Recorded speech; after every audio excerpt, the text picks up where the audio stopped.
Գյուրջան Կասկադ 60 ամիս փուլային վճարում բազմաթիվ առավելություններ։ Տիկին Բալյան, դուք պնդում եք, որ այն ինչ կատարվեց Գյումրիում, դա քաղաքական գործընթաց չէ, զուտ իրավական է։ Բայց իհարկե բոլորս հիշում ենք Նիկոլ Փաշինյանի հայտարարությունը, որ թևից բռնած դուրս ենք շպրտելու եւ այլն, նույն Վարդան Ղուկասյանի մասին։ Իրադարձություններից մի քանի օր առաջ էլ ձեր գործընկերը Կարեն Սարոխանյանն էր իր Facebook-յան էջում գրառում կատարել եւ վերջում էլի նշել էր, որ դուրս ենք շպրտելու, ազատվելու ենք այս իշխանություններից Գյումրիում նկատի ունենալով։ Եթե սա իրավական գործընթաց է, ինչու այսպես այն կատարվեց, ինչու օրինակ Վարդան Ղուկասյանը չէր հրավիրվել հակակոռուպցիոն կոմիտե, քննչական կոմիտե, ինչ մերժել էր հրավերը։ Ես տեղեկություն չունեմ, թե նախորդ հրավեր եղել է թե ոչ, դա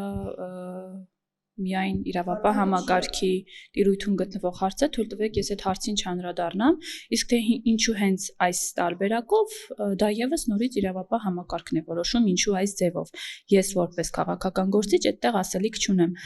Իսկ ինչ մնում է,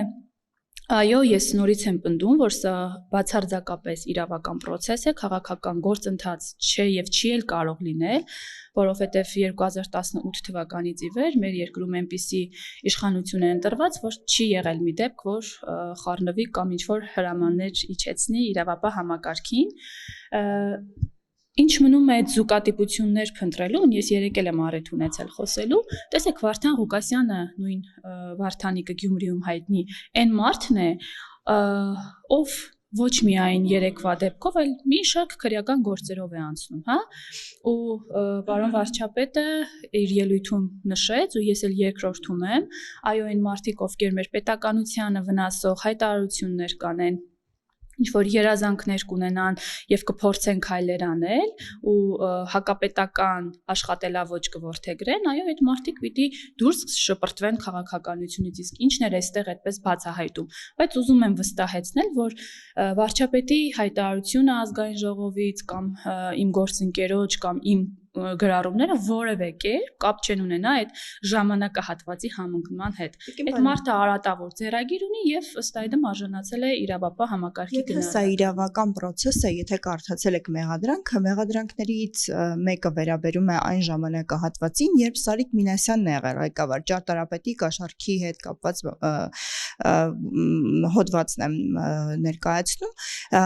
այսինքն եթե կաշառքի մասին է խոսքը եւ եթե ժամանակահատվածը Սարիկ Մինասյանին է, իսկ ղեկավար է ճարտարապետի Սարիկ Մինասյանն էր, ինչու Սարիկ Մինասյանի նկատմամբ մենք այսպիսի process-ներ չենք տեսնում։ Հարգելի լրագրող, քննությունը ամեն ինչ կպարզի եւ ով ինչ չափով պատասխանատու է, դուք ես ձեզ վստահեցնում եմ հանգիստ եղեք եւ նոր մեր գործընկերներից մեկն էլ նշեց, որ մեր եւ նախկին իշխանությունների եւ նրանց ներկայացուցիչների տարբերությունը այն է,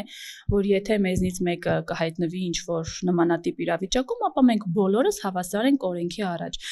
Իսկ պարոն Սարիկ Մինասյանի կապը այդ ամեն ինչի հետ ես այս պահին չեմ պատկերացնում, ճանաչելով նրա ազնիվ գործունեությունը եւ առհասարակ նրան, բայց այդ ամեն ինչը թողենք քննությանը։ Մի բան եմ ուզում նշել, որ Վարդան Ղուկասյանը ունեցել է այդ ձեռագիրը տարիներ շարունակ եւ դա որևէ գյումրեցու համար նույնիսկ Հայաստանի Հանրապետության քաղաքացու համար երեք այդ գյումրեցիները եկել էին պաշտպանելու եւ իրենք թիվը քիչ չէր։ Հիմա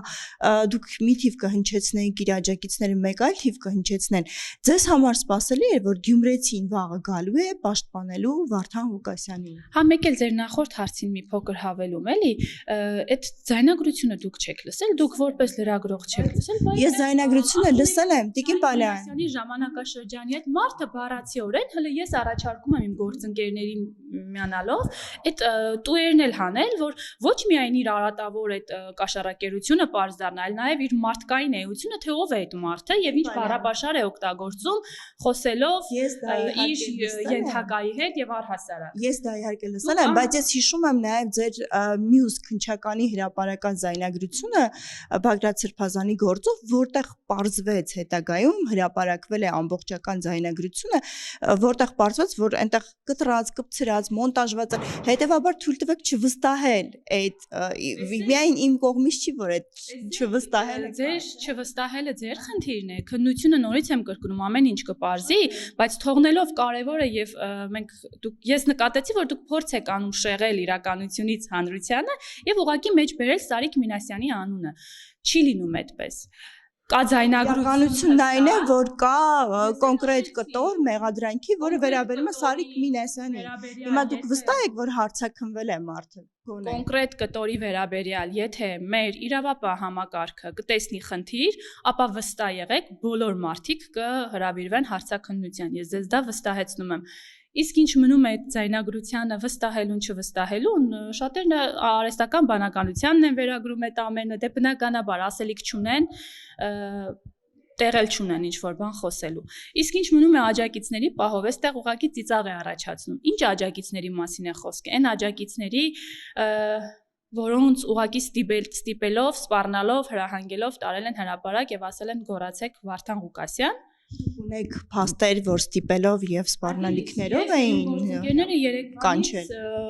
Facebook-յան գրառումներով են հանդես գալիս, որտեղ մեզ բազմաթիվ գյումրեցիներ են ահազանգում։ Մանկահասակ երեխաների ծնողներին զանգահարել եւ ասել են՝ եկեք ձեր երեխաներին տարեք տուն, որպեսզի գնանք Վարդանիկի ի պաշտպանություն Վարդանիկի այդ հավաքին։ Երթուղայինները, ես Գյումրիում եմ ապրում, երթուղայինները չէին աշխատում։ Ստիպել էին վարորդը իրենց, բայց ստիպել են թե մարդիկ իրենց սեփական կամում եք։ Չի կարող նման բան լինել։ Ես նորից եմ կրկնում, ապրում եմ Գյումրիում եւ ես ձեզ վստահեցնում եմ, որ Վարդան Ղուկասյանը չունի աջակիցների մեծ բանակ։ Իսկ այն մարդիկ, ովքեր իրեն են ընտրել, այս բանին ես վստահ եմ նրանց կեսից ավելին էլ իր կողքը չեն։ Ստիպողաբար մարդկանց տանել եւ ներկայացնել մեծականակ մասը, դա ուղղակի ծիծաղելի է։ Տիկին Բալյան, տեսեք, կա գնահատական, որ այս գործողությունները տեղի են ունենում Վաղարշապատի ընտրություններից առաջ եւ մեսիջը հենց Վաղարշապատի ընդդիմադիր թեկնածուներին է ուղղված։ Ինչու այնուամենայնիվ ԿՊ-ն այդպես էլ չի կարողանում հաշտվել թիմերում պարտությունների հետ։ Իսկ թվում է մեր ընդդիմադիր գործընկերները քնելուց առաջ մտածում են, թե ինչ ոչ իրականության հետ աղերս ունեցող անհավանական ինչ-որ թեզ բերեն դաշտ եւ փորձեն դրա շուրջ ինչ-որ օրակարգ ձևավորել։ Անկեղծ այդ տպավորությունը, ու ասեմ, շատ պրիմիտիվ թեզ էր։ Ինչ կապ ունի Վաղարշապատի սպասվելիք ընտրությունները ենթադրյալ կաշառակեր Վարդան Ղուկասյանի արարքի հետ։ Այստեղ մեկնաբանելու շատ բան էլ չկա, հա։ Վարդան Ղուկասյանը նորից եմ կրկնում մեղադրվում է այս պահին ըստ հակակոռուպցիոն կոմիտեի տարածած հայտարարության եւ տեսանյութի կաշառակերության մեջ եւ խնդրում եմ այդտեղ ցույց տվեք կապը Վաղարշապատի գալիք թիմ ընտրությունների հետ։ Պրիմիտիվ ինչ-որ թեզել կա, որ ինձ ձեր գնահատականը կուզեի նորից լսել, տեսեք, կա գնահատական, որ այս կարգի, այս տիպի գործողությունները, որ իրականացվում են դիմակներով, ներխուժեր եւ այլն, սա փորձ է ժողովրդին ահաբեկելու։ Դրան միտված գործողություն կա, այսինքն ինչի համար է այս գործողություններն արվում, եթե կարելի էր ուղղակի հրավիրել քննչական կոմիտե, հակակոռուպցիոն կոմիտե, վստահաբար չէր մերժելու եւ գալու էր, որովհետեւ այլ տարբերակ չկա։ Նորից եմ ստիպված կրկնել, ես չունեմ տեղեկություն, հրավիրել են թե ոչ, իսկ թե ինչու են ընտրել այս տարբերակը, դա միայն կարող եք հարցնել այդ տարբերակով նման գործողություններ իրականացնող մարդկանց։ Ես ձեզ վստահեցնում եմ, ժողովուրդը վախեցած կամ ահաբեկված չէ, ժողովուրդը վստահում է այսօրվա իշխանությանը եւ բնավ ես ավելի քան վստահ եմ, որ մեր իրավապահ համակարգը ժողովրդին վախեցնելու միտում չի կարող ունենալ։ Նրանք ընդհանրապես կատարել են իրենց աշխատանքը։ Իսկ թե ինչու այդ ձևով, այդ տարբերակով, այդ հարցի պատասխանը միայն կարող են տալ հենց իրենք, որովհետև եւս մեկ անգամ կրկնեմ, սա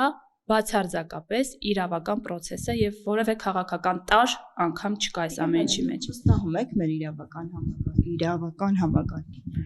Միանշանակ չեմ կարող ասել, որ չունենք որոշակի խնդիրներ եւ ես կարծում եմ, որ չկա մի երկիր, որտեղ չլինեն ցանկացած ոլորտում խնդիրներ, բայց այո, վստահության մասին եթե խոսում ենք, ես վստահում եմ մեր իրավաբանը։ Չուբաևի նկատմամբ այդ գործողությունները նկարահանել, հետո զգալ, որ ինչ որ մի լավ չեն նկարել, նորից նկարահանել, այս process-ները, այս գործողությունները ինչի համար են, սա ինչ անօրինականություն է եւ դուք փորձել եք որպես նաեւ падգամավոր կամ իշխող ուժ առհասարակ հասկանալ թե ինչի համար են այս process-ներն իրականում, ինչի համար են սա անում։ Այսինքն, եթե ձեր նշած տեսանյութը լավ չի ստացվել, եւս մեկն եմ փորձել, ինչ խնդիր կա տեղ։ Այսինքն մարդու նկատմամբ բռնություն գործադրելով իրեն բերման են ենթարկում, տեսնում են, որ մի քիչ լավ չի ստացվել, նորից են բռնություն գործադրելով բերման ենթարկում, Տիկին Պալյան, սա նորմալ է։ Տեսեք, ես եւս մեկ անգամ ուզում եմ կրկնել։ Չկա մի երկիր, որտեղ բոլոր ոլորտներում որոշակի խնդիրներ չլինեն։ Ու ես ձեզ վստահեցնում եմ, եթե անհամաչափ ինչ-որ գործողություն է կատարվել, այդ անհամաչափ գործողություն կատարող անձինք էլ իրենց հերթին կենթարկվեն պատասխանատվության։ Այնպես որ վերցնել մի օրինակ եւ ուղղակի դրա շուրջ կառուցել հայաստանյան իրավապահ համակարգի ընդհանուր պատկերը, ես կարծում եմ դա արդար չէ։ Մի դեպք, երբ որ իրավական համակարգի ներկայացուցիչները իրապես բռնություն են գործադրել եւ իրապես պատասխանատվության են։ Այս պահին հիշել չեմ կարող, որտեվ հարցը անակնկալ էր, բայց միանշանակ Հայաստանի Հանրապետությունում չի կարող անօրինական գործողությունները ցանկացած մարդու կողմից մնալ անպատիժ։